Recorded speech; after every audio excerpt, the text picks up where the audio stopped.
En áður en förum í upprifjunina þá ætlum við hér að sýna myndir úr lokaumferð í Norðurlandamóti í torfæru götubílaflokk. Hér er Ragnar Skúlason Íslandsmeistarinn fyrstur í fyrstu þraut og hann fær 300 stig. Árni Pálsson fékk ekki nema 190 stig og varð að hætta keppni eftir þessa þraut. Önnur þraut að þessu sinni var tímaþraut og Gunnar Guðmundsson velti. Þorsteinn Einarsson sem leiddi í þessum flokki með 40 stig eftir 2 umferðir. Átti ekki góðu gengi að fagna í þessari keppni. Hann fékk 260 stig í tímabrautinni. Náði reyndar næstbesta tímanum en það duði ekki til því Ragnar Skúlason fékk 300 stig og var komið með fullt hús stiga að loknum 2 þrautum eða 600 stig. Reyndar má segja að þessi Norðurlandakeppni hafi ekki endað sem skildi en hafa ber í huga að torfæran er ekki nema nokkur ára gömul í því horfi sem hún er í dag og þetta er að flokkast sem barnasjúkdómar. Það sem gerðist í þessari torfæri var það að Svíarnir komu ekki hér til lands þó svo að munnlegt samkomulag hafi verið það að þeir kæmu hér og kepptu í 2 umferðum nú í septembermánuði. Hér er Kjartan Guðvarason á ferð í 3. þraut og brýtur driftskeltið að framann en klárar samt þrautina á afturgriðinu einu saman fyrir 260 stig. Og Ragnar Skúlason tekur þetta miklu öryggi. Hann hefur sýnt mikið öryggi í Íslandsmótinu í torfæru í sumar og lauk þar keppni með fullu húsi stiga, 100 stig af 100 mögulegum. Þorsteinn Einarsson Íslandsson og bikarmeistari frá í fyrra keppti í sérútbúnarflokknum í sumar nema í Norðurlandamótinu og hann stóð uppi sem stiga hæstur þó ekki fengi hann titilinn Norðurlandameistari í torfæru götubílaflokki og hér er Kjartan Guðvarason næstum því farin aftur fyrir sig.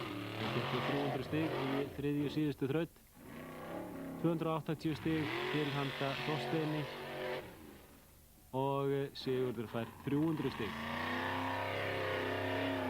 Næst síðasta þraut var sennilega einhver besta þrautinn af þessu sinni í báðum flokkum. Við fylgdumst með sérútbúnarflokknum í síðasta þætti. Hér er það Kjartan Guðvarason en sennilega of mikið bensin inn á vélina og hann sprengdi út og átti ekki möguleika á titli eftir þetta þó að hann væri nálægt Ragnari Skúlasyni. Svona undir lokin. Ragnar lagði sig upp á bakkan. Fær þó ekki með 230 stig, hann var hálfur út úr hliði hér í endanum. Og Þorsteinn Einarsson. Hann fékk aðeins 50 stig í 3. þraut. Og þar með fyrir möguleikar hans. Og svo hann fengi hér 300 stig í næst síðustu þraut. Þá er að sjá hvað Sigurður Þ. Jónsson gerir. Hann er vanur að lenda í 3. sæti í þessum flokki. Og hann var með 875 stig fyrir þessa þraut. Hann fær hér 280 stig og er með 1155 þegar ein þraut er eftir þar sem hann fer fyrstur.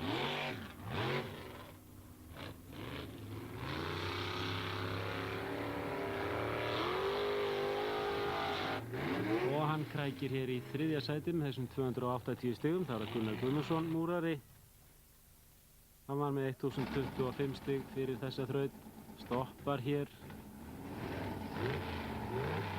Gangtruflanir. Og mikið bensín inn á vélina. Heldur áfram og klárar þetta hans að fella dekk og fær 290 stig og lýkur keppni með 1315 stig og endar í 4. sæti.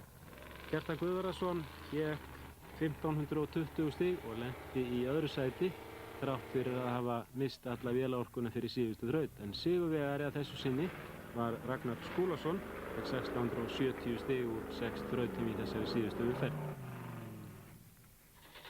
Og Þorsteinn Einarsson fékk 0 stig í síðustu þraut þar sem bíllinn fór ekki í gang við uppæfið. En úrslitin í Íslandsmótinu eru þau að Ragnar Skúlason sigraði með 100 stig, Kjartan Guðvarason varð annar, Sigurður Þ. Jónsson 3., Árni Pálsson 4. og Arnar Guðjónsson í því 5.